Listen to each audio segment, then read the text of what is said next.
کہ عورت کے بال کٹوا رہا ہے، یہ تیری ہمت کہ گھر کے اندر انگریزوں کا بنایا ہوا برش رکھا ہوا ہے اور رسول اللہ صلی اللہ علیہ وسلم کی مسواک کو دھتکار دیا ہے، یہ تیری ہمت کہ نوجوان غیروں کے بال بنوایا ہوا ہے، میرے محبوب کے طریقوں کے بال کے طریقے کو چھوڑ دیا ہے، یہ تیری ہمت کہ سود کھا کر ماں سے 36 مرتبہ بلاکار کرنے کے جرم کے اندر تو مبتلا ہے، لیکن نبی کے حلال طریقے کے تجارت کے طریقوں کو چھوڑا ہوا ہے۔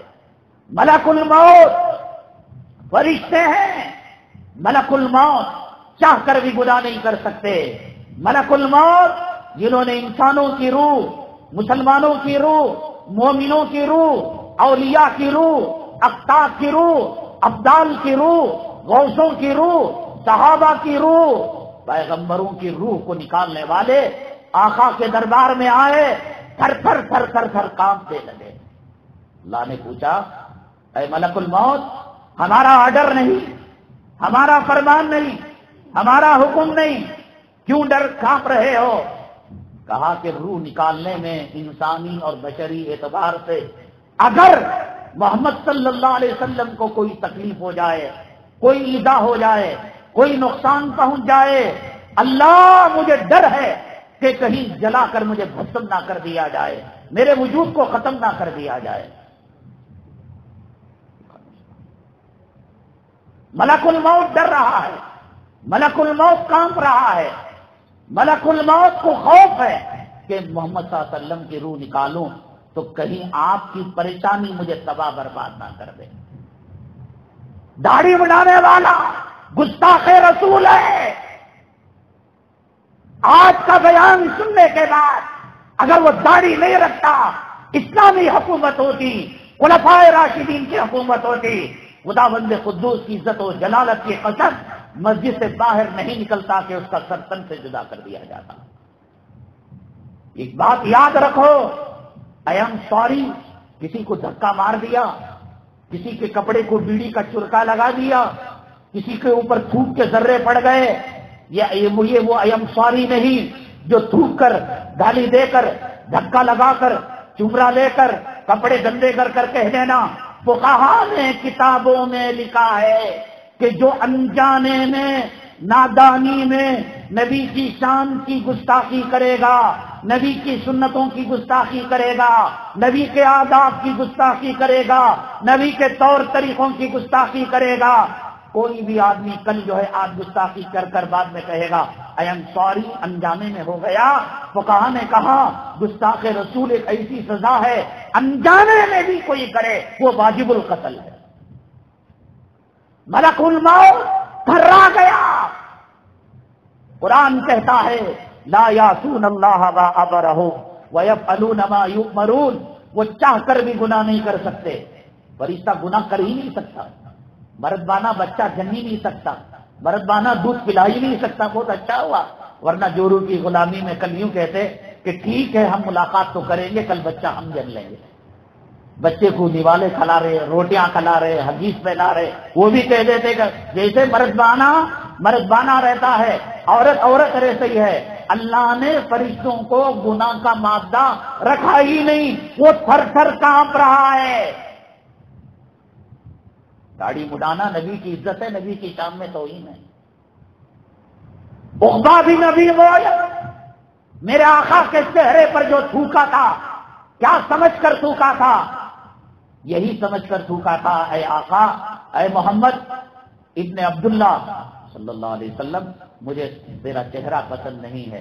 آج کا داڑھی بنانے والا عقبہ بھی نبی مویت ہے جو میرے محبوب کے چہرے کو تھوک کر یہ کہتا ہے کہ مجھے تیرا چہرہ پسند نہیں، مجھے یہودیوں کا چہرہ پسند ہے، نصارہ کا چہرہ پسند ہے۔ آج غیر اسلامی لباس پہننے والا، عورتوں کو جینس پینٹ پہنانے والا، ٹی شرٹ پہنانے والا اور نائٹی کا برقع پہنانے والا، بے حیائیوں کے کپڑے پہنانے والا، وہ آقا کے گھرانے کو وَأَزْوَاجُهُ أُمَّهَاتٌ لَهُمْ، قرآن نے کہا ان کے گھر کی عورتیں تمہاری مائیں ہیں، وہ عورتوں کو جینس پینٹ پہنا کر گندے کپڑے پہنا کر، ٹیکسی کپڑے پہنا کر، کالج کا یونیفارم پہنا کر، یونیورسٹی کا یونیفارم پہنا کر، پارکوں کے اندر بھیج کر، بوائے فرینڈ کے ساتھ بھیج کر وہ حضرت عائشہ صدیقہ رضی اللہ تعالیٰ عنہا کے منہ پر گویا تھوک کر کہہ رہا ہے الیاذ باللہ، امی جان عائشہ ہمیں تمہارا لباس پسند نہیں، قتیجہ تمہارا لباس پسند نہیں، ام کلثوم، ام ہانی تمہارا لباس پسند نہیں، زینب رقیہ تمہارا لباس پسند نہیں، فلم میں کام کرنے والی حرام زادیوں کا لباس پسند ہے۔ زبان سے کیا کہہ رہے ہو، کر کے بتا رہے ہو؟ ادھر ہاتھ مارو، شادی خانہ ہے، ابھی رات میں دیکھ لینا شادی میں جو آئیں گی عورتیں وہ ہندو ذات کی ہوں گی یا مسلمان ذات کی ہوں گی، پتا چلتا ہے۔ 90 سال کا بوڑھا رس ٹپکائے بوڑھیوں کی طرف للچائی ہوئی نگاہوں سے دیکھتا ہے۔ گستاخ رسول کا عنوان اٹھایا تو خوش ہو گئے کہ تسلیمہ نسرین کو صلوات پہنچائی جائیں گی، سلمان رشدی کو گالیاں دی جائیں گی۔ گھر گھر کے اندر سلمان رشدی ہے، گھر گھر کے اندر تسلیمہ نسرین ہے۔ اس نے پوری زندگی کے اندر سیٹنک ورسز ایک کتاب لکھی، اس نے پوری زندگی کے اندر شیطانی کلمات ایک کتاب لکھی، اس نے تسلیمہ نسرین نے پوری زندگی کے اندر ایک کتاب امہات المؤمنین کی شان میں کہیں 2-4 جملے اس نے گستاخی کے لکھے۔ پڑوس ملک کے آسیہ مسیح پوری زندگی کے اندر ایک مرتبہ مسلمانوں کے اندر، مسلمان عورتیں کھیتی باڑی کے اندر جو ہے کچھ کام کر رہی تھی، لڑائی ہو گئی۔ اس لڑائی میں اس نے صرف یہ کہہ دیا کہ محمد صلی اللہ علیہ وسلم حضرت خدیجہ سے جو نکاح کیا وہ مال کی ہوس میں کیا۔ پڑوس ملک کی سیشن کورٹ، ہائی کورٹ اس کو سزائے موت دے دی، حالانکہ وہ مسلمان نہیں تھی، وہ کرسچن تھی۔ 1992 سے لے کر 2018 تک قید و بند کی زندگی گزارنے پر اس کو مجبور کیا گیا۔ یہ الگ بات ہے کہ وقت کا جو عالمی فرعون ہے، وقت کا جو نمرود ہے، وقت کا جو شداد ہے، وقت کا جو حامان ہے، اس کا سب ممالک پر حکم چلتا ہے۔ اس کے اشارے پر اس مردودہ ملعونہ آسیہ مسیح کو سپریم کورٹ نے پڑوسی ملک کے رہا کر دیا۔ صرف ایک جملہ کہا تھا، اور وہاں کے سلمان تاثیر ایک گورنر تھا جو اس علاقے کا تھا، اس نے یہ کہا کہ یہ جو 309 کا جو دفعہ ہے جو شان نبوت میں گستاخی پر واجب القتل قرار دیا جاتا ہے، یہ کالا قانون ہے۔ تو باڈی گارڈ نے اس کو واصل جہنم کر دیا۔ اس ایک آسیہ مسیح کی وجہ سے پھر ان کو جنہوں نے سلمان تاثیر کو قتل کیا اس کو جو ہے جام شہادت پینے پر مجبور کیا گیا۔ پھر ایک اور وزیر اس کے لپیٹے میں آ گیا، لیکن اس کو باعزت بری کر دیا گیا۔ کیوں؟ اس لیے کہ عیسائی طاقتیں، یہودی طاقتیں، اسلام مسلمان طاقتیں، ان کا پوری دنیا پر اپنا زور چل رہا ہے۔ انہوں نے زور چلایا ہوگا کہ ہم قرض بند کر دیں گے، ہم تمہیں دہشت گردی کے لپیٹے میں لے لیں گے، فلاں کریں گے، فلاں کریں گے۔ مجبوراً اس کو جو ہے چھوڑنا پڑا۔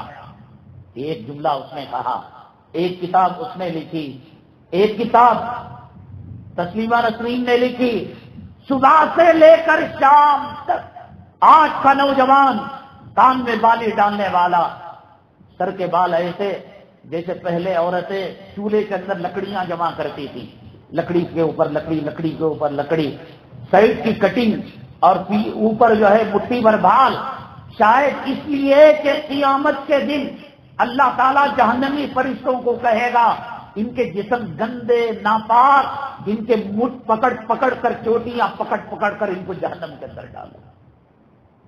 آج کا نوجوان مسلمان، نمازی، حاجی، عمرہ کرنے والا، پہلی صف میں نماز پڑھنے والا، اپنے عمل سے نبی صلی اللہ علیہ وسلم کی کتنی گستاخی کر رہا ہے۔ داڑھی منڈانا یہ نبی کی شان کی تعریف ہے، نبی کی توہین ہے۔ یہ غیروں کے کپڑے پہننا یہ نبی کی تعریف ہے یا نبی کی توہین ہے؟ ابو محذورہ رضی اللہ تعالیٰ نبی کریم صلی اللہ علیہ وسلم کے پاس لائے گئے، آپ نے سر کے اوپر ہاتھ رکھ کر دعائیں دی، فرماتے ہیں سردی آ گئی، گرمی آ گئی، کیسے کیسے حالات آ گئے، لیکن میں نے اتنے حصے کے بال کو نہیں تراشا، اس لیے کہ ان بالوں پر میرے محبوب صلی اللہ علیہ وسلم کے ہاتھ لگ چکے تھے۔ عظیم نانوتوی رحمت اللہ علیہ مدینہ طیبہ میں بغیر چپلوں کے چلتے تھے۔ امام مالک رحمت اللہ علیہ دیواروں کے سائے میں چلتے تھے۔ استنجا کرنا ہوتا مدینے کے حرم کے باہر چلے جاتے، کہیں حرم کے باہر موت نہ آ جائے، حرم کے اندر پیشاب بھی نہ کریں، حرم سے باہر بھی نہ جائیں، تو حدود حرم میں ایک قدم باہر ایک قدم اندر، استنجا اور فضلہ حدود حرم کے باہر، اس حد تک احتیاط کی۔ قاسم نانوتوی رحمت اللہ علیہ کو پوچھا گیا کیا مدینے میں چپل پہننا حرام ہے؟ کہا چپل جوتا پہننا حرام نہیں، کہیں آقا کے قدم زمین اطہر پر مسجد نبوی اور مدینہ طیبہ کی سرزمین پر اس جگہ پڑے ہو اور قاسم کا جوتا اسے رونتا ہوا چلا جائے، قاسم کو ڈر ہے کہ کہیں اس کا ایمان حبس نہ ہو جائے، ضبط نہ ہو جائے۔ جوتوں کے پہننے میں احتیاط کی۔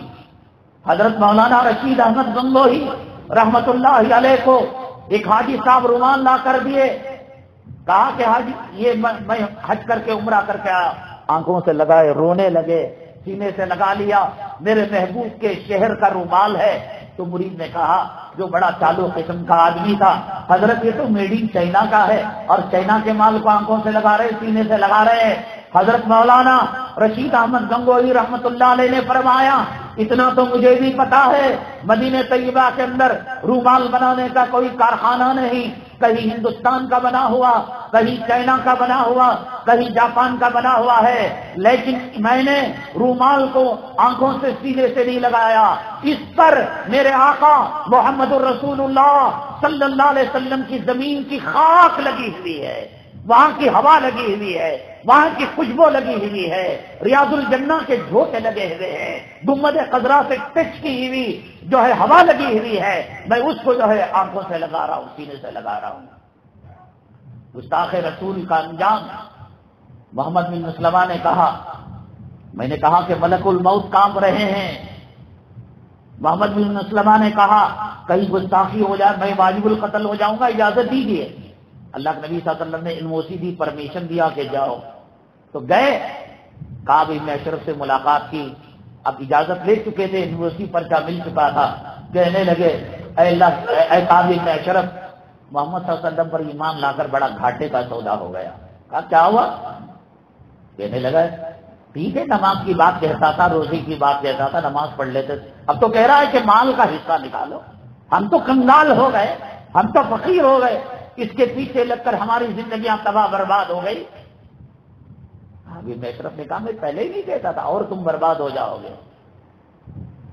تو کہا کہ کیا چاہیے؟ کہا کہ ہمیں غلہ چاہیے، اناج چاہیے، روپیہ چاہیے، پیسہ چاہیے، بطور قرض کے۔ اب واپس کر دیں کہ ہم نیک لوگ ہیں، ہم تیری جماعت میں، تیرے ٹولے میں شامل ہو جائیں گے۔ اب چونکہ ایگریمنٹ کر رکھا ہے محمد صلی اللہ علیہ وسلم سے، کچھ دنوں کی بات ہے، ایگریمنٹ ختم ہو جائے گا تو ہم جو ہے تیرے ساتھ ہو جائیں گے۔ کہا ٹھیک ہے ہم دیں گے۔ اس زمانے میں گروی رکھ کر مال دیا جاتا تھا، گروی رکھو۔ محمد بن مسلمہ نے پوچھا کیا چاہیے؟ کہنے لگا بیویوں کو رکھو۔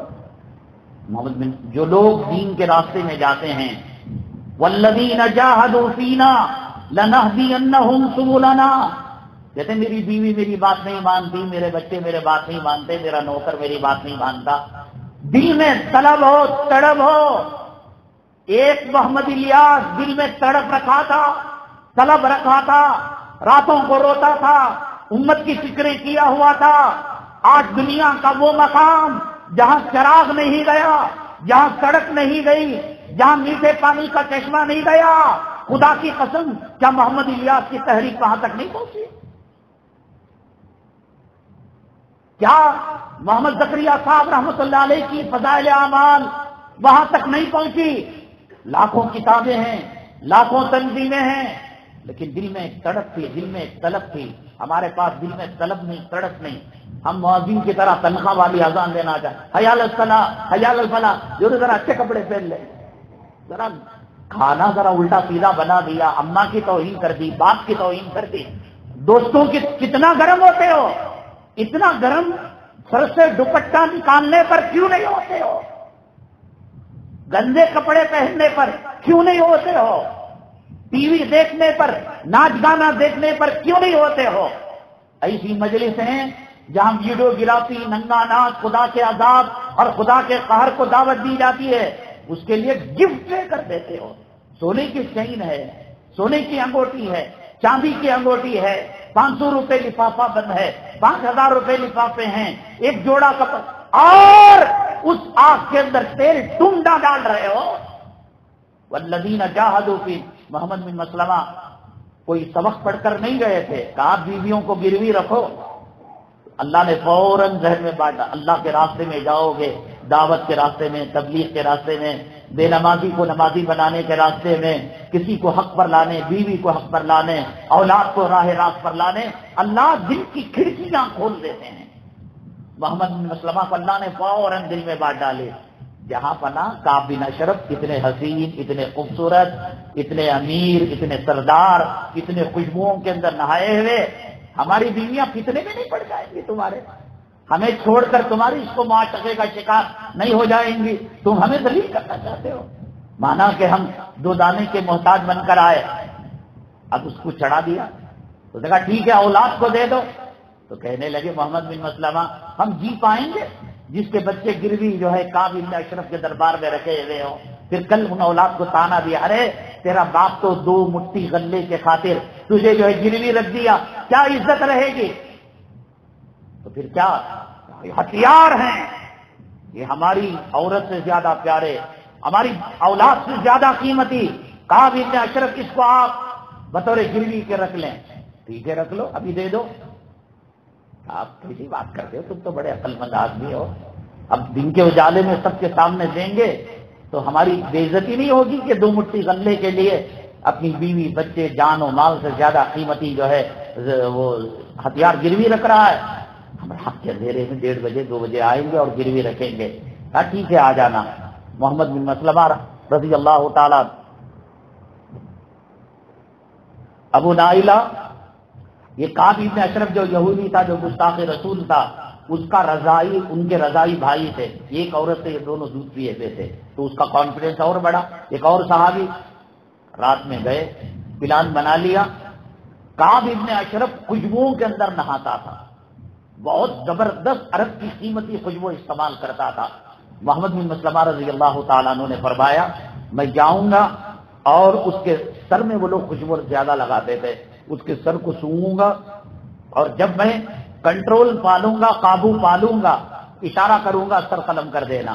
رات کے 1:30 بجے 2 بجے، وقت تو نہیں تھا، سمجھیے کہ ایسے 1:30 2 بجے وہ گئے دربار کے اندر۔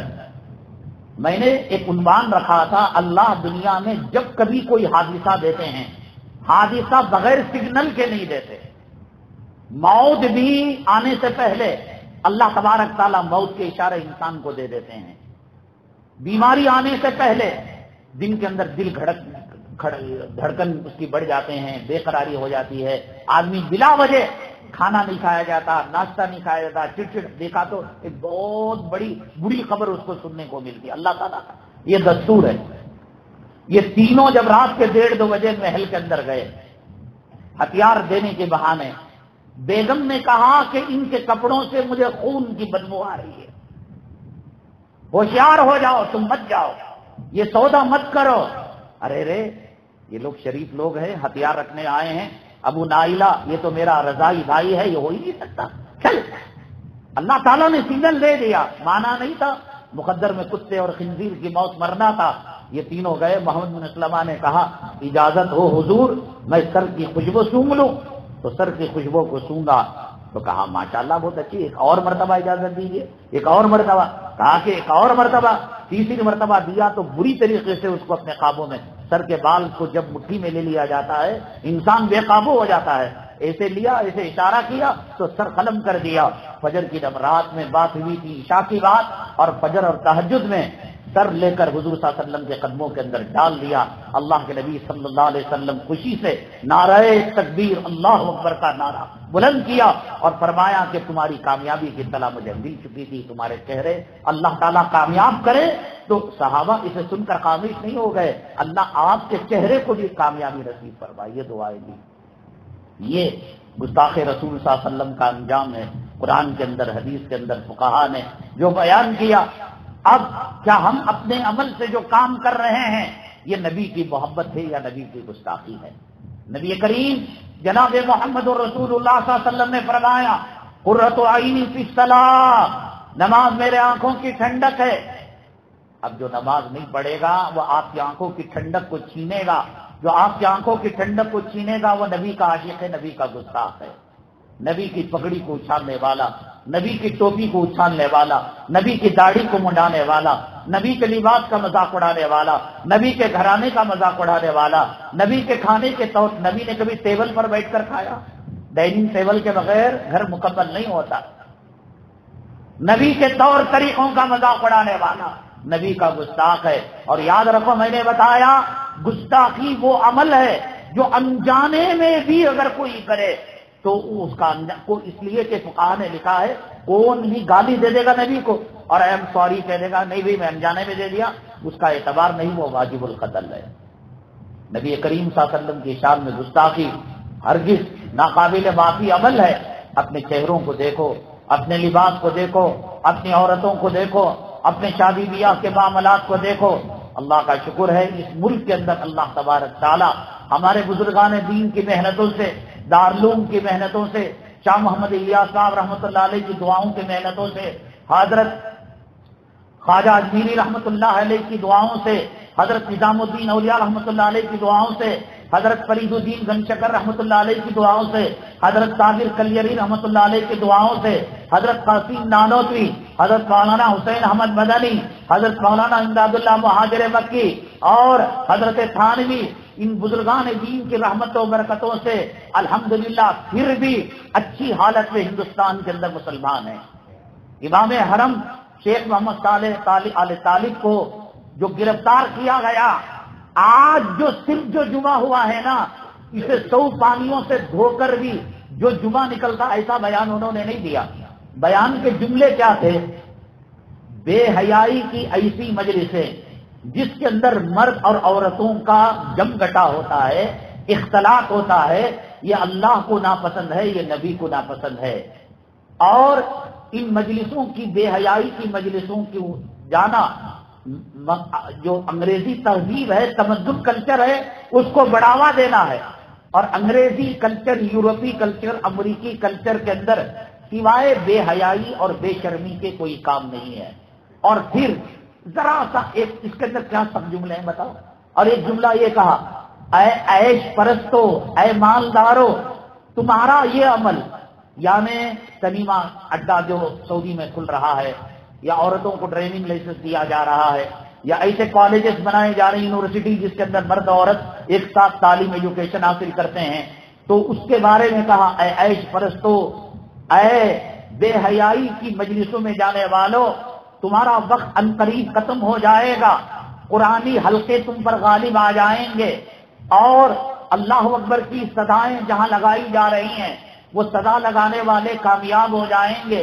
اور حکومت اگر اس کو ترقی، یہ ایک لفظ حکومت کا استعمال کیا، کتنے میٹھے جملے، نرم جملے، کہاں انہوں نے کہا کتے کے بچے، حرام کے بچے، کتا کھانے والے، سور کھانے والے، بالکل مہذب حرم مکی، اللہ کے حرم، مطاف، اللہ کا کعبے کا حتیم، حجر اسود، سب کا پاس رکھتے ہوئے کہا ایک لفظ، حکومت اگر اس کو ترقی سمجھ رہی ہے، 2023 یا 30 کا جو ویژن ہے، عرب ویژن، اس کی طرف وہ کر رہے ترقی، یہ ترقی نہیں، یہ تنزلی ہے، یہ پیچھے کی طرف جانا ہے، یہ بے حیائی کی طرف جانا ہے، یہ بے شرمی کی طرف جانا ہے۔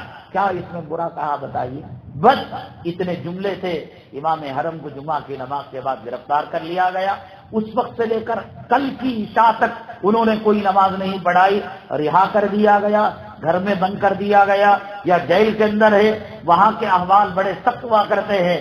اللہ کا کرم ہے، اللہ کا احسان ہے، ہمارے بزرگان دین کے جوتوں کا صدقہ ہے، اولیاء کی یہ سرزمین ہے، اقطاب ابدال کی یہ سرزمین ہے، بزرگان دین کی سرزمین ہے، دارالعلوم دیوبند کی سرزمین ہے، نظام الدین کی سرزمین ہے، اور ہمارے اکابرین کی سرزمین کے آپ دیکھ رہے ہیں کہ کتنے کھلے بیانات یہاں پر ہو رہے ہیں اور کتنے کھلے دعوت و تبلیغ کے مواقع اللہ نے ہندوستان کے اندر رکھے ہیں۔ لیکن کیا کیا کیجیے گا، اللہ تعالیٰ جس کے آنکھوں پر دولت کی پٹی باندھے گا، اولاد کی محبت کی پٹی باندھے گا، بیوی کی محبت کی پٹی باندھے گا، اس کو اس کے علاوہ اور کوئی چیز نظر نہیں آتی۔ آپ نے دیکھا ہوگا پہلے گھوڑے گاڑیاں ہوا کرتی تھی تو گھوڑے کے آنکھ پر ایک پٹا لگا دیا جاتا ہے، وہ صرف سامنے کا راستہ دیکھتا ہے، نہ پیچھے نہ دائیں نہ بائیں۔ تو اسی طریقے سے حضرات قرآن کی تعلیمات، حدیث کی تعلیمات، اولیاء کی تعلیمات، بزرگان دین کی تعلیمات آج روز روشن کی طرح آیا ہے، لیکن اس کے باوجود انسان اندھا بنا ہوا ہے۔ سمجھتا میری بیوی جیسی دنیا میں کوئی ملکہ حسن نہیں، میری اولاد جیسی عقل مند کوئی اولاد نہیں، میرا کاروبار جیسا کوئی کاروبار دنیا کے فٹ پاتھ پر باڑیوں کا کاروبار، چڈی کا کاروبار، ماؤس کا کاروبار، سڑے پنڈو کا کاروبار، سڑی ویجیٹیبل کا کاروبار بیچ رہا ہے، اپنے آپ کو فرعون بنا ہوا ہے، اس کے لیے نماز کو چھوڑ رہا ہے۔ کیوں ملی؟ نہیں، ذرا فرصت نہیں ملی۔ ٹیپو سلطان شہید رحمۃ اللہ علیہ کی تاریخ ہم نے بیان کی، پوری زندگی کے اندر ایک نماز مسجد اعلیٰ سری رنگ پٹن کے اندر جب پہلی نماز پڑھانے کا موقع آیا، یہ اعلان کیا گیا کہ جو بالغ ہونے سے لے کر موجودہ وقت تک ایک نماز جس کی قضا نہ ہوئی وہ مسلح سوال ہے۔ بڑے بڑے اتقیاء، ابدال، غوث، علماء، مفسرین، محدثین تھے، کسی کی ہمت نہیں ہوئی۔ ٹیپو سلطان شہید رحمۃ اللہ علیہ نے کہا الحمدللہ، اللہ تعالیٰ نے یہ فضیلت سے مجھے نوازا ہے، اندھا بن گیا ہے بیوی کی غلامی کے اندر، اولاد کی غلامی کے اندر، کاروبار کی غلامی کے اندر۔ قرآن نے کہا ختم اللہ علی قلوبہم وعلی سمعہم وعلی ابصارہم غشاوہ، اللہ نے اس کے دل پر، اس کے آنکھوں پر اور اس کے کانوں پر ٹھپا لگا دیا۔ جو آدمی کالی کلوٹی، بد شکل، بیمار، یہ سرجری وہ سرجری، ہاتھ کے اندر لٹھا لے کر ٹیکنے والی، آنکھوں میں موٹا موٹا سوڈے کے گلاس کا چشمہ لگانے والی، اس کی غلامی کر رہا ہے۔ ارے دنیا کے اندر جب سڑکوں پر جاتا ہے، مانا کہ کسی پر نگاہ ڈالنا بے حیائی کا کام، بے شرم، نگاہ تو پڑ جاتی ہے، تو کم سے کم تجھے معلوم ہے اللہ اس سے حسین عورتیں اور دنیا میں پیدا کیا، کیوں غلامی کرتے مر رہا ہے؟ ہم یہ نہیں کہتے، غلامی اس کو کہتے ہیں کہ جس کی وجہ سے اس کی اور تیری اور ہماری آخرت تباہ برباد ہو جائے۔ اولاد کو پالنا، اولاد سے محبت، نبی کی سنت، شفقت کرنا نبی کا طریقہ، لیکن غلامی ایسی کہ جس سے دین ختم ہو جائے۔ یہ پٹا لگا ہوا ہے، یہ بات سمجھ میں نہیں آتی جب تک اس پٹے کو آنکھوں سے نہیں نکالو گے، یہ دل کے پردے کو جب تک صاف نہیں کرو گے، پھاڑو گے نہیں، سمجھ میں نہیں آئے گا۔ قرآن نے کہا لہم قلوب لا یفقہون بہا ولہم اعین لا یبصرون بہا ولہم آذان لا یسمعون بہا اولئک کالانعام بل ہم اضل، ان کے دل ہیں سمجھتے نہیں، ان کے کان ہیں سنتے نہیں، ان کی آنکھ ہے دیکھتے نہیں۔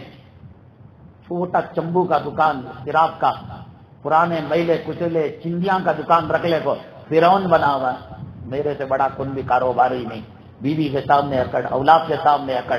اللہ نے کہا دماغ تیرا خراب ہے، اور بھی تو مالدار نظر آ رہے ہیں، اور بھی تو دکانیں نظر آ رہے ہیں، اور بھی تو ٹاٹا کمپنی نظر آ رہی ہے، اور بھی تو ریلائنس کمپنی نظر آ رہی ہے، اور بھی تو برلا کمپنی نظر آ رہی ہے، اور بھی تو سافٹ ویئر جو ہے ہارڈ ویئر بنانے والے بڑے بڑے ارب پتی کھرب پتی نظر آ رہے ہیں۔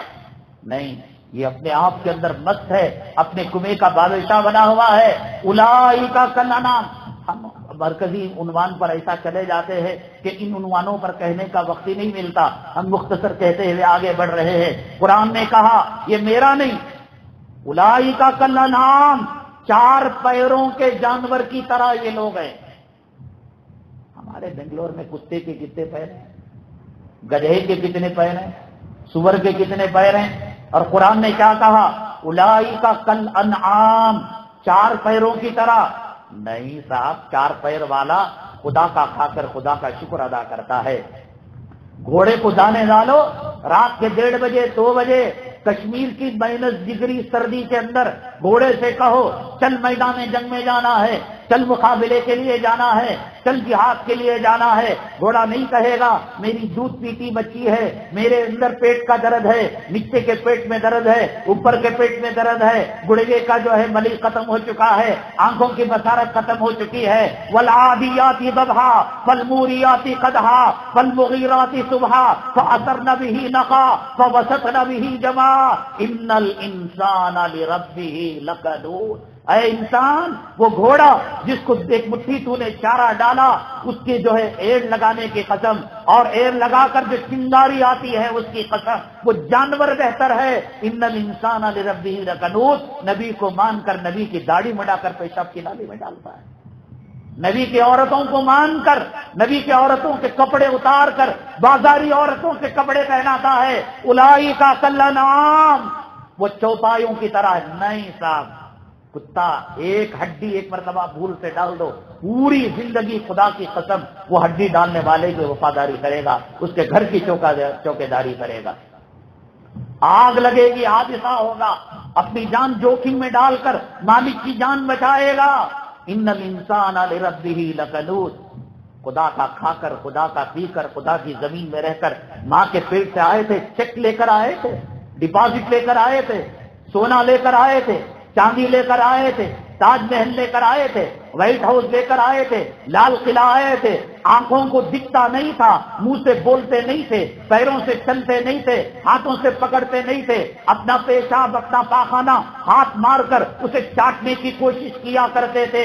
اللہ نے کہا ہم نے تمہیں بصارت دی، ہم نے تمہیں چلنے کی طاقت دی، ہم نے تمہیں سمجھنے کی طاقت دی، ہم نے بھلے برے کی تمیز دی، آج فرعون بنے بیٹھے ہو۔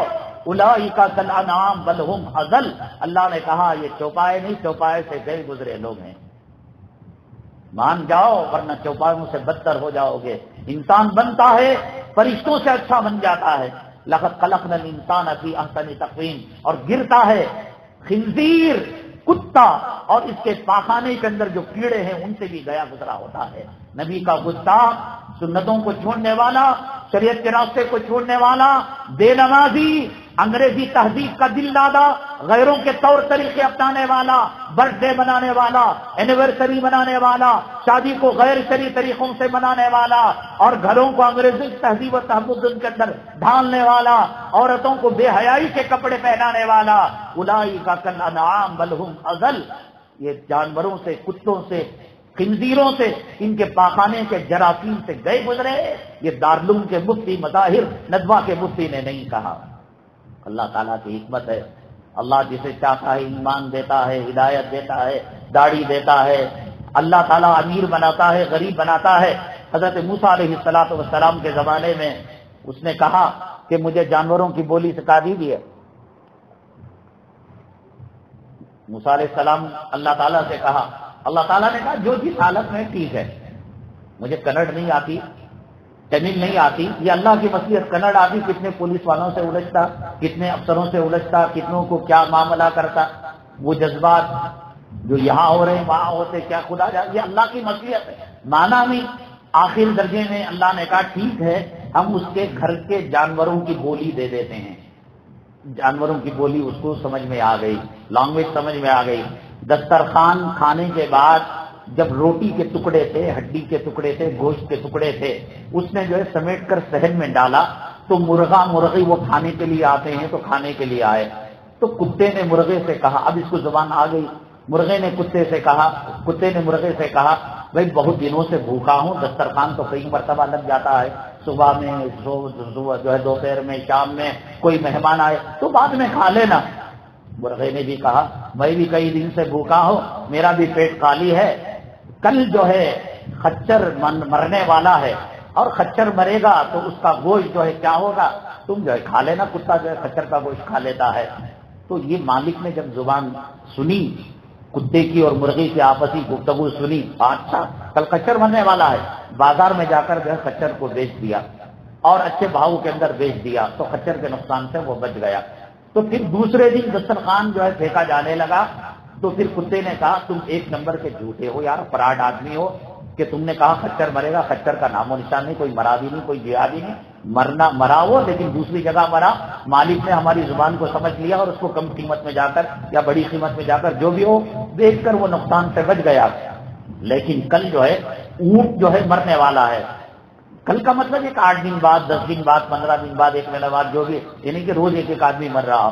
تو اس نے جو کہا وہ کہا، تو تب پیٹ بھر کر کھا لینا، اس کا جو ہے گوشت چڑھے گا، گلے گا، تم لوگ کتے ہو، تم جو ہے آپس آرام سے کھا سکتے ہو، مجھے تو روٹی کے ٹکڑے ملے۔ تو پھر جب اس نے سنا تو اونٹ کو جا کر اس نے بیچ دیا، پھر اس نے گھوڑے کو سنا تو گھوڑے کو جا کر بیچ دیا۔ اب اس کے بعد کتا ناراض ہو گیا اور کہنے لگا، ایک نمبر کے فراڈی آدمی ہو، تم نے کہا کھچر کے بارے میں، گدھے کے بارے میں، اونٹ کے بارے میں، کسی کا گوشت نہیں ملا۔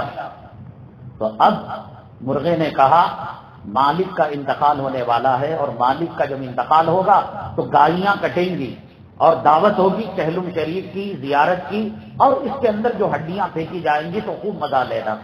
اب اپنے آپ کو کیسے بیچتا، بہت پریشان ہوا، حضرت موسیٰ علیہ السلام کے پاس آیا اور کہنے لگا، موسیٰ علیہ السلام نے کہا اللہ کی حکمت اللہ ہی بہتر جانتا ہے، تو نے کیوں جانوروں کی بولی کو سنا اور کیوں سمجھنے کی کوشش کی، کیوں اللہ تعالیٰ سے زبردستی منوایا اور کیوں مجھ سے زبردستی درخواست کی۔ موسیٰ علیہ السلام سے کہنے لگا اب جو ہو گیا سو ہو گیا، میں معافی نہیں، موت تو اٹل ہے، موت تو مقدر ہے، تجھے مرنا ہی ہے۔ تو چنانچہ اس کی فکر میں گھلتا گیا، الٹیاں شروع ہو گئی، کھانا پینا چھوڑ گیا اور اس کا انتقال ہو گیا۔ موسیٰ علیہ السلام نے بتایا، لوگوں کو بتایا، اللہ تبارک تعالیٰ نے ایک کی بولی ایک کو اس لیے نہیں سکھائی کہ اس میں اللہ کی حکمت یہ ہے، اللہ تعالیٰ کا قانون، اللہ کا دستور یہ ہے کہ بڑی مصیبتیں، بڑی بلائیں چھوٹی بلاؤں سے اللہ ٹلا دیتے ہیں۔ اگر یہ خچر کو گھر میں مرنے دیتا، نقصان برداشت کر لیتا، اونٹ کو گھر میں مرنے دیتا، نقصان برداشت کر لیتا، گدھا کو گھر میں مرنے دیتا، نقصان برداشت کرنے دیتا، تو اس پر موت کی بلا اور موت کی مصیبت آفتیں جو آنے والی تھیں تو یہ انسٹالمنٹ میں ان میں ہو کر ختم ہو جاتی۔ انسان کو، مسلمان کو حدیث پاک میں آیا پیر میں بھی کانٹا چبھتا ہے، اللہ تعالیٰ اس کے گناہ کو معاف فرماتے ہیں اور صدقے کا ثواب مرحمت فرماتے ہیں۔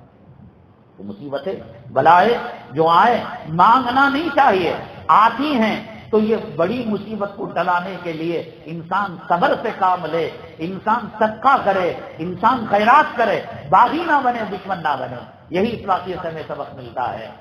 اور میں نے بتایا تھا کہ انسان اپنی یقینی طور پر مغفرت کیسے کروا سکتا ہے، میں نے ہزاروں مرتبہ یہ بات کہی ہے، اللہ تبارک تعالیٰ نے جو کلمہ طیبہ وہ بھی پورا نہیں، لا الہ الا اللہ، یہ اتنا طاقتور، اتنا پاورفل کلمہ ہے کہ موسیٰ علیہ السلام سے اللہ تعالیٰ نے کہا 7 زمین 7 آسمان کے خزانے ترازو کے ایک پلڑے پر اور یہ کلمہ طیبہ کا یہ حصہ ایک پلڑے پر، یہ بھاری ہو جائے گا، تمام 7 زمینوں آسمان کے خزانے ہلکے پڑ جائیں گے۔ 70,000 مرتبہ پڑھ کر کوئی اپنے لیے ریزرو رکھے گا، یا 70,000 مرتبہ پڑھ کر کوئی اپنے ماں کے حق میں اس کو بخشے گا، کوئی اپنے استاد کے حق میں بخشے گا۔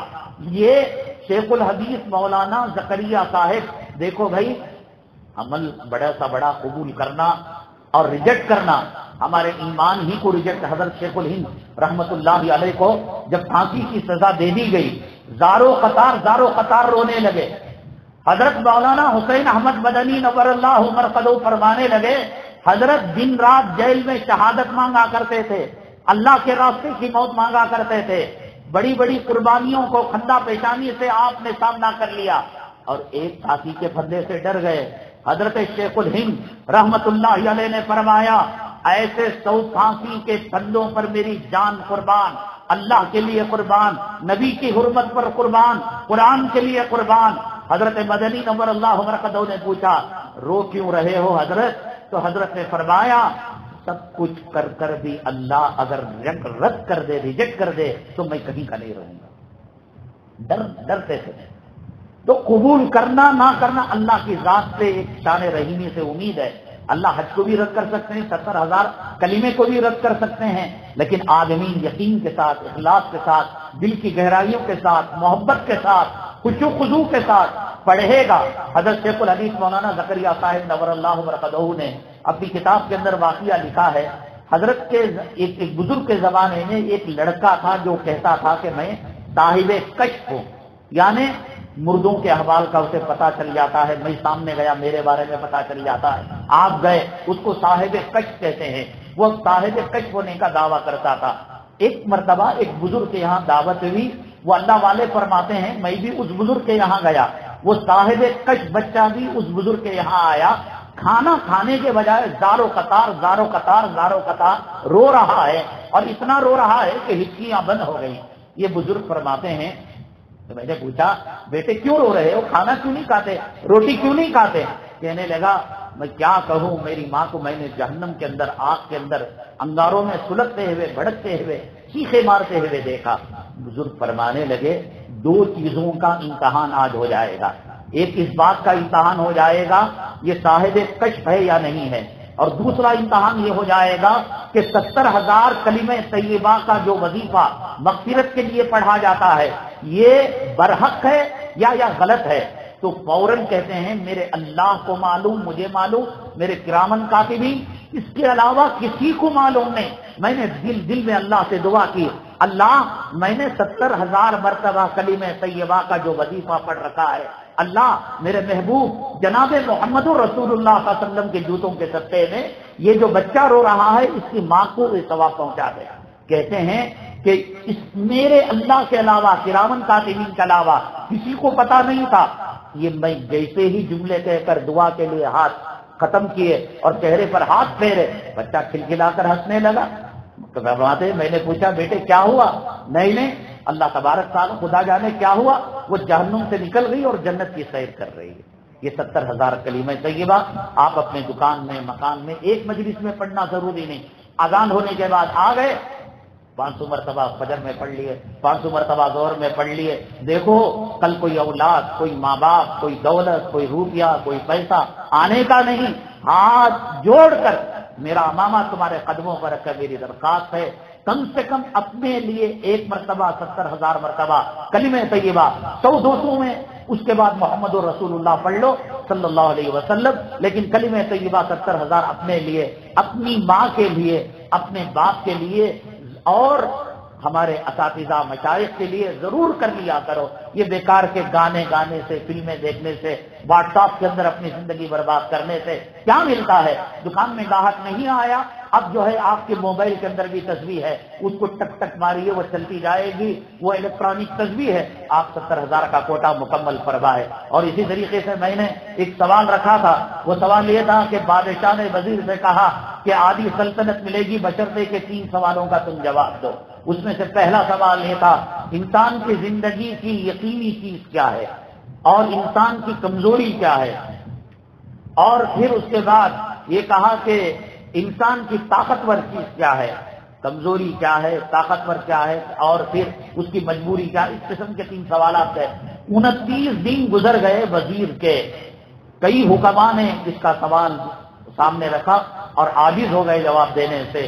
یہ جنگل میں چلا گیا کہ میں اپنی زندگی ختم کر لوں۔ ایک کٹیا، ایک جھوپڑ پٹی نظر آئی جس کے سامنے کتا، ایک پلہ، ایک جو ہے بدنے کے اندر، ایک برتن کے اندر روٹی کے بھیگے ٹکڑوں کو کھا رہا تھا۔ یہ وہاں سے گزرے، السلام علیکم، وعلیکم السلام، ہمیں معلوم ہے کہ بادشاہ نے تمہارے سامنے 3 سوالات رکھے ہیں اور تم عاجز ہو گئے ہو اور تمہارا سر تن سے جدا کیا جانے والا ہے۔ تو اس کے بعد وہ بلائے اور بلانے کے بعد کہا کہ انہوں نے پوچھا کہ تمہیں کیسے معلوم؟ تو وہ جو تھیلے پر بیٹھے ہوئے تھے وہ تھیلا اٹھا کر دکھایا تو بادشاہ اپنے وزیر کو جو ہلا پہناتا تھا، جو جوڑا پہناتا تھا، جو دوپٹہ پہناتا تھا، وہ نیچے رکھا ہوا تھا۔ کہا میں بھی تمہارے طرح وزیر تھا، میں بھی لالچ میں آ کر 3 سوالات کو قبول کر لیا اور جوابات تو مل گئے، لیکن میں نے سلطنت کو، مال دولت کو ٹھکرا کر راحت کی زندگی کو اپنا لیا۔ پھر اس کے بعد انہوں نے کہا انسان کی زندگی کی جو سب سے بڑی حقیقت اور سچائی ہے وہ موت ہے، موت سے بڑھ کر کوئی سچائی نہیں ہے۔ پھر اس کے بعد اور ایک سوال کا جواب دیا، وقت کم ہو رہا ہے۔ پھر اس کے بعد یہ کہا انسان کی مجبوری یہ ہے، انسان کی کمزوری یہ ہے کہ انسان خود غرضی کے اندر مبتلا ہو جاتا ہے۔ کہا 2 سوال کا جواب مفت میں دوں گا اور تیسرے سوال کا جواب قیمت میں دوں گا۔ جب 2 سوالوں کا جواب دے دیا، ایک موت کو بتایا، ایک خود غرضی کو بتایا، اور کمزوری کیا تھی وہ بتایا. اب اس کے بعد جب تیسرا سوال آیا تو کہا اس کا سوال کا جواب میں اس وقت دوں گا کہ جب تم یہ کتا جس برتن کے اندر منہ ڈال کر روٹی کے بھیگے ٹکڑے کھا رہا ہے اس کا پانی پیو گے اور یہ روٹی کے ٹکڑے کھاؤ گے. تیسرے سوال کا جواب دوں گا. مرتا کیا نہیں کرتا, اگر تیسرا سوال کا جواب نہیں ملتا سر تن سے جدا ہو جاتا. وہ پی لیا, روٹی کے ٹکڑے کھا لیا. کہا یہ پانی پینا اور روٹی کے ٹکڑے کھانا یہی تمہارے تیسرے سوال کا جواب ہے کہ انسان کی سب سے بڑی کمزوری خود غرضی ہے. اپنی خود غرضی کے لیے اپنی ماں کی آبرو, اپنی بیٹی کی آبرو, اپنی جورو کی آبرو, اپنا ایمان, اپنا دھرم سب کچھ داؤ پر لگا دیتا ہے. تو چنانچہ یہ بھی جو ہے اپنے فقیر اپنے استاد کی طرح گیا, بادشاہ کو سوالوں کا جواب تو دے دیا لیکن سلطنت کو اس نے قبول نہیں کیا, اس نے فقیری کی زندگی اپنا لی. اگلا جمعہ ہمارا بیان انشاءاللہ بیدر کے اندر ہوگا, وہاں تو آپ تشریف نہیں لائیں گے. اس کے بعد والی جمعہ جو بیان ہوگا مسجد ہادی کے آر پورم کے اندر ہوگا, وہ انشاءاللہ اس کے اندر ہم آپ کو بتائیں گے کہ رسول اللہ صلی اللہ علیہ وسلم کے زمانے میں ایک واقعہ ہوا کہ خاوند رات کو سو رہا تھا, گرمی اس کو ستائی, پیاس لگی, اس نے بیگم سے کہا پانی لے کر آؤ. بیگم پانی لے کر آئی تو اس کے تھکا ہوا تھا, سو گیا, نیند کی حالت میں تھا, سو گیا. بیگم اتنی وفادار تھی, اتنی اطاعت شار تھی, اتنی محبت کرنے والی تھی کہ تہجد کے وقت تک قدموں کے پاس کھڑی رہی. یہ جب تہجد کے لیے اٹھا تو دیکھا کہ بیگم کٹورا لیے کھڑی ہوئی ہے. ظاہر سی بات ہے کہ ایک بیگم پوری رات اپنے خامن کب کروٹ لگے اور کب کروٹ لے, کب پانی مانگے, اس سے بڑی اطاعت اور کیا. بہت خوش ہوا, بہت خوش ہوا, اور خوش ہو کر اس نے کہا بیگم اتنی بڑی اطاعت فرما روا اور محبت کرنے والی شاید دنیا نے کوئی ہستی دیکھی ہو, عورت دیکھی ہو اور بیوی کو دیکھا ہو. میں تمہاری اداؤں سے خدمت سے بہت خوش ہوں, مانگو کیا مانگتی ہو, میرے طاقت میں میرے بس میں وہ ہے تو میں دینے دیے. بیٹھ جائیے, میرے بس میں ہے تو میں دینے کے لیے تیار ہوں. کیا مانگا ہوگا بیگم نے؟ زیور مانگا ہوگا, زمین مانگی ہوگی, پراپرٹی مانگی ہوگی. کہا کہ طلاق دے دیجیے. قانون حدیث پاک ہے, صحابہ کرام کا زمانہ ہے, قانون سٹ پٹا گئے. کہا مجھ سے کوئی غلطی ہو گئی بیگم, مجھ سے کوئی نہیں, آپ جیسا قانون دنیا میں اور کوئی نہیں. مجھ سے کبھی نافرمانی ہوئی, دل چکنی ہوئی, تکلیف ہوئی, اذیت ہوئی, حقوق کے ادا کرنے میں, کپڑا دینے میں, لتا دینے میں, کھانا دینے میں, پینا دینے میں, کبھی بات چیت کے اندر نہیں. آپ جیسا قانون, آپ میرے سر کے تاج ہے میرا, اور پھر طلاق مانگا. تو چلو فیصلہ رسول اللہ صلی اللہ علیہ وسلم کے پاس ہوگا. میں ایسے طلاق دینے والا نہیں, ایسی بیوی نہیں مل سکتی. یہ دونوں رسول اللہ صلی اللہ علیہ وسلم کے پاس گئے. کیا عورت طلاق لینے میں کامیاب ہو جاتی ہے یا کچھ اور فیصلہ ملتا ہے؟ آگے کا جو سوال ہے بہت خطرناک سوال ہے. اگر کوئی نوجوان علیاذ باللہ ثم علیاذ باللہ, ہم یہ نہیں کہتے کہ بھئی زنا کر لے, لیکن اگر اسلامی حکومت ہوتی تو 3 حالتوں میں وہ زنا کرے گا تو اسلامی حکومت اسے سزا عائد نہیں کرتی. 3 حالتوں کے اندر کوئی زنا جائز ہے. کان کھڑے ہو گئے, نوجوانوں کا بی پی بڑھ گیا, ہم حدیث سے قرآن سے ثابت کریں گے ان 3 حالتوں کے اندر زنا کرو گے اللہ بھی نہیں پکڑے گا, نبی بھی نہیں پکڑے گا, قرآن بھی نہیں پکڑے گا, اور بات غلط ہو تو دنیا آخرت میں ہمارا دامن پکڑنا. یہاں الحمدللہ مسجد جو ہے بہت تعمیر و ترقی کے کام کر رہی ہے. رمضان المبارک کے اندر بھی یہاں بہت اونچے اچھے رفائی کام کیے جاتے ہیں. سنا ہے کہ ایمبولینس کا بھی الحمدللہ یہ انتظام کرنے کی کوشش کر رہی ہے یہاں کی تنظیم. گجرات کے سفر میں ہم نے دیکھا ہمارے مولانا حبیب صاحب ہیں, بڑے اللہ والے, بڑے بزرگ, بہت بڑا مدرسہ, بہت بڑا مسجد اور بہت بڑی ہاسپٹل انہوں نے کھول رکھی ہے. ہم نے پوچھا کہ بھئی یہ ہاسپٹل آپ نے کیوں کھولی ہے؟ فرمائے کہ گجرات کا جو فساد ہوا تھا, گجرات کا فساد تو مشہور فساد ہے, اس وقت کیا ہوتا تھا کہ مسلمان پولیس کی گولی سے زخمی ہو جاتا یا کوئی غیر قوم اس کا ہاتھ کاٹ دیتا, پیر کاٹ دیتا یا اس کو زخمی کر دیتا, تو سرکاری ہاسپٹلوں میں, غیر مسلموں کے ہاسپٹلوں میں اگر وہ جاتے تو ان کو اور موت کے گھاٹ اتار دیا جاتا. ہاتھ کٹتا تو اس کا پہنچے سے ہی کاٹ دیا جاتا, انگلیاں کٹتی تو جڑ سے اس کا پیر کاٹ دیا, کون پوچھنے والا, یا اس کو مروا ہی دیا جاتا. آدمی کو دیکھتے یہ دبنگ آدمی ہے, قوت والا ہے تو مروائی. تو انہوں نے ایک سرکاری ہاسپٹل کو لیز پر لے کر الحمدللہ بڑی کامیابی کے ساتھ اس ہاسپٹل کو چلایا. مسلم غیر مسلم تمام اس ہاسپٹل سے جو ہے استفادہ کر رہے ہیں. اسی طریقے سے کب کس ملک میں کس شہر میں کون سا حادثہ ہو جائے بول نہیں سکتا. مثال کے طور پر ڈیلیوری کا مسئلہ ہو اور آپ نے ایک ایسی ہاسپٹل یا نرسنگ ہوم سے کہا کہ ہمیں جو ہے ایمبولینس چاہیے، خامخواہ وہ تکلیف دینے کے لیے، موت کے گھاٹ اتارنے کے لیے لانگ روٹ ٹرافک کے راستے اپنا کر لے جاتے ہیں. یہ اس زمانے کے اندر ہو رہا ہے. مبارکباد ہے یہاں کی کمیٹی کہ انہوں نے جو ہے ایمبولینس کا انتظام کیا ہے. ہمارے لوگ ہوں گے، اپنی کمیٹی ہوگی، اپنا ڈرائیور ہوگا، اپنی تنظیم ہوگی تو ہمارے جانوں کی سیفٹی ہوگی، ہمارے عورتوں کی عزت و آبرو کی سیفٹی ہوگی. شاید آج تک زیادہ تر چندہ اس کے لیے کیا جا رہا ہے. آپ سے گزارش ہے کہ آپ جیسے کہ آپ نے سنا کہ بڑی مصیبت آنے سے پہلے چھوٹی مصیبتوں کے ذریعے سے صدقے سے خیرات سے اللہ بڑی مصیبت بڑی بلاؤں کو ٹال دیتے ہیں.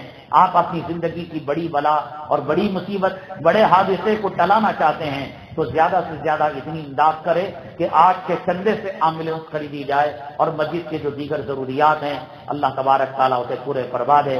میں مشکور و ممنون ہوں یہاں کی مسجد کی کمیٹی، مصلیان کرام، اہلیان محلہ اور تمام سامعین کا کہ آپ نے ہمیں خطبہ جمعہ کے بیان کرنے کا موقع دیا. اللہ تبارک تعالیٰ ہمیں اور آپ کو قبول فرمائے. نبی کریم صلی اللہ علیہ وسلم کا کما حق ہو ادب اور احترام کرنے کی توفیق نصیب فرمائے. گستاخی کی زندگی سے اللہ ہماری حفاظت فرمائے. ایمان پر ثابت قدمی نصیب فرمائے. اللہ تعالیٰ ایمان پر خاتمہ فرمائے. آمین. واخر دعوانا الحمدللہ رب العالمین.